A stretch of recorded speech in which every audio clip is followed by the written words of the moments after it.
ہماری چمکتی اکانومی کو گرا دیا. یہ بغض عمران نہیں تھا, یہ بغض پاکستان تھا. میں آپ کو ثبوت دوں گی کہ انگریز کبھی بھی نہیں چاہتا کہ آپ کامیابی پائیں. یہ آپ مجھ سے لکھا ہوا لے لیں, اور آج میں ثبوت دوں گی اسپیکر صاحب سمپل اگزامپل سے کہ یہ بجٹ نہ نون کا بجٹ ہے, نہ پیپل کا, نہ پی ٹی آئی کا.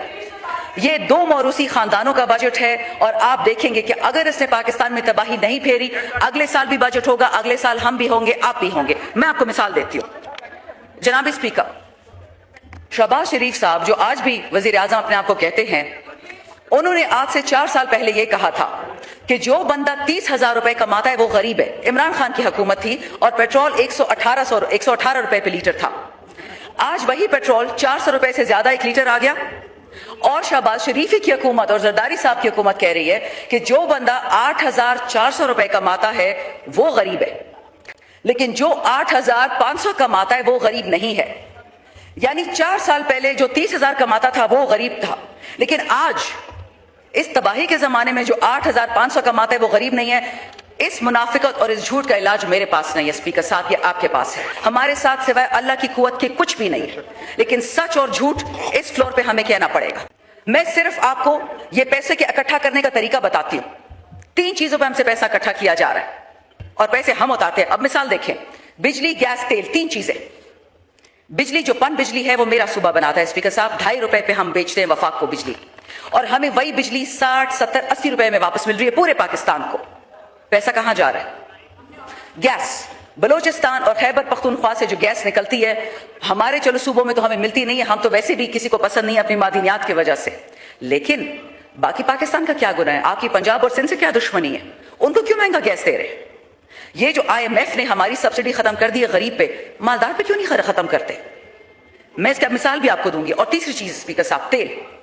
اس حکومت کے پاس 28 دن کے ذخیرے تھے تیل کے, جب ایران کے ساتھ امریکہ نے اٹیک کیا, اسرائیل نے اٹیک کیا, جنگ چھڑ گئی.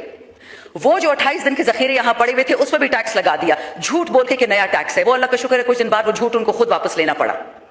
مجھے یہ بتائیں کہ جو بندہ موٹر بائک چلاتا ہے اس پہ آپ نے 100 روپے پیٹرول مہنگا کر دیا, اور جو جہاز میں بیٹھتا ہے اس کے لیے آپ نے 100 روپے سستا کر دیا.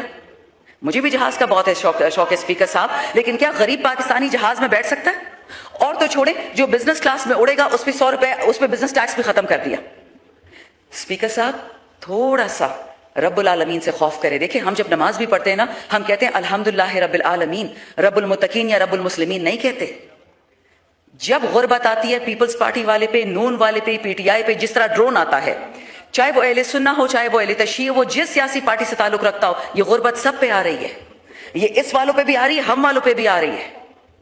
کیا کسی کو یہ احساس نہیں ہے کہ آپ لوگوں کی کھال ادھیڑ رہے ہیں؟ لوگوں کو جواب نہیں دینا آپ نے. چلو رب سے تو کوئی نہیں ڈرتا, جو آج کل زندہ ہے لوگوں کا ہی سوچ لیں. اسپیکر صاحب نیکسٹ پوائنٹ, اور سب سے یہ غم والی بات ہے, میں نے جو آپ کو بتایا پیٹرول کی بات, ہمارا جو آٹا, ہمارا جو گوشت یا جو انڈا یا دودھ یا جو بھی چیز ایک غریب کی خریدنے کی ہوتی ہے وہ جہازوں میں نہیں آتا, وہ انہی موٹر بائکس, ان چنچو, ان سزوکیوں پہ آتا ہے.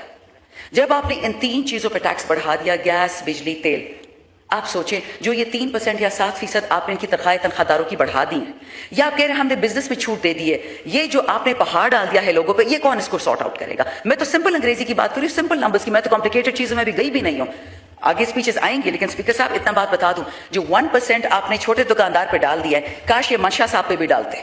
منشا صاحب جو خاص الخاص ہے آپ کا, جو آپ کے دوستوں کا دوست ہے, ان لوگوں پہ تو ٹیکس نہیں آتا. پاکستان کے جو بڑے بڑے سیٹ ہیں ان پہ تو ٹیکس نہیں آتا, اور جو سب سے غریب دکاندار ہے گلی نکڑ کا, اس پہ ٹیکس آ گیا.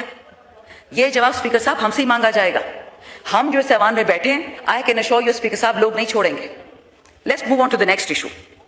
آپ کا جو یہ بجٹ ہے اسپیکر صاحب, یہ بنایا کس لیے ہے؟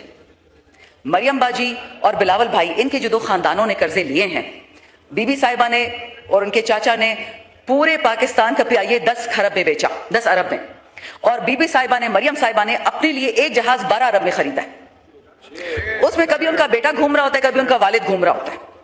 عوام کی تو چلو کمر توڑ دیا آپ نے, لیکن جو آپ کا 17 خرب کا بجٹ ہے اس میں سے 8 خرب مریم اور بلاول کے جو خاندان ہیں, 200 لوگ ہوں گے, 400 لوگ ہوں گے, ان کے لیے وہ قرضوں کو ختم کرنے کے لیے آپ کی عوام سے جیب سے 8 خرب لیا جائے گا.